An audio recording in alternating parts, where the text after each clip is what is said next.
दो बच्चों को खाने वाला गुलदार पिंजरे में फंस गया। गुस्सा शांत करने के लिए लोग डाल रहे थे पानी। गुलदार की ताकत देख हैरान हो गए कर्मचारी। पिंजरे को भी तोड़ने की कोशिश कर रहा गुलदार। इस गुलदार के मुंह में लग गया इंसानी खून। बार बार शिकार के लिए आता था यह आदमखोर तेंदुआ। ये गुर्राहट बताती है कि शिकारी कितना आदमखोर था, जिससे पिंजरे में कैद होना ही था। लेकिन पिंजरे में जाने के बाद भी ये ताकत की नुमाइश कर रहा है। इतनी शक्ति दिखा रहा है जैसे पिंजरे को तोड़कर भाग जाएगा। इतनी पावर दिखा रहा है कि पिंजरे को तोड़ना चाहता है, लेकिन उसकी इतनी हिम्मत कहाँ कि लोहे के रॉड को तोड़ दे।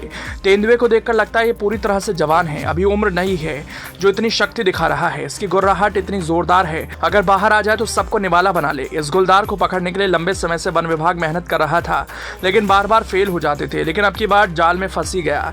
इस गुलदार को पकड़ने के लिए पूरी प्लानिंग बनाई थी, क्योंकि ये एक बच्चे का निवाला बना चुका है। इसको इंसानी खून की लत लग गई है, तो इतनी तेजी से झपट मार कर रहा है। लेकिन कहते हैं ना, किसी की बादशाहत तभी तक रहती है जब तक वो बाहर रहता है। अब की बार ऐसा नहीं है, तो पिंजरे में है, तो वो गुर्राहट भी ठंडी होनी चाहिए थी। कड़ी मेहनत के बाद आखिरकार वन विभाग की टीम ने गुलदार को पकड़ने में सफलता हासिल की। माना जा रहा है कि इसी गुलदार ने दो बच्चों को निवाला बनाया था। गुलदार को पकड़ने के बाद स्थानीय लोगों और वन कर्मियों ने राहत की सांस ली। इस गुलदार को पकड़ने के लिए वन विभाग की टीम लंबे समय से कोशिश में जुटी थी। बीती 26 दिसंबर 2023 की बात है, जब इस गुलदार की पहली दस्तक एंट्री कर चुकी थी। रात को क्रिकेट अकादमी से थोड़ी दूर पर स्थित सिंगली गांव में गुलदार ने 4 साल के आयांश को निवाला बनाया। इसके कुछ दिनों बाद ही गुलदार ने रसपना नदी के पास एक बच्चे पर हमला कर उसे गंभीर रूप से घायल कर दिया। इसके बाद बीती 25 फरवरी को ही देहरादून के गलजबाड़ी क्षेत्र के किमाड़ी के मराड़ी चक्की गुजर बस्ती में गुलदार ने एक 10 साल के बच्चे को मार डाला था।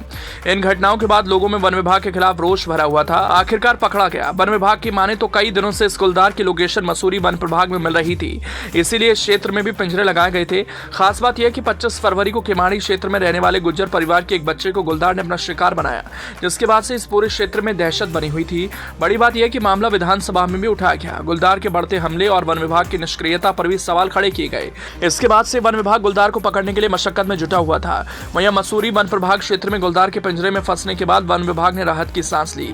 बताया जा रहा है कि गुलदार करीब 5 से 6 साल का नर गुलदार है। इसी ने किमाड़ी में बच्चे को अपना शिकार बनाया था। इतना ही नहीं, पिछले साल दिसंबर महीने में मसूरी क्षेत्र में ही घर के आंगन में खेल रहे बच्चे को मारने वाला भी यही गुलदार बताया जा रहा है। दरअसल उस गुलदार की भी विभाग लगातार खोजबीन कर रहा था, लेकिन उसे भी अब तक नहीं पकड़ा जा सका था। ऐसे में अब देहरादून और मसूरी दोनों ही वन प्रभाग ने राहत की सांस ली है।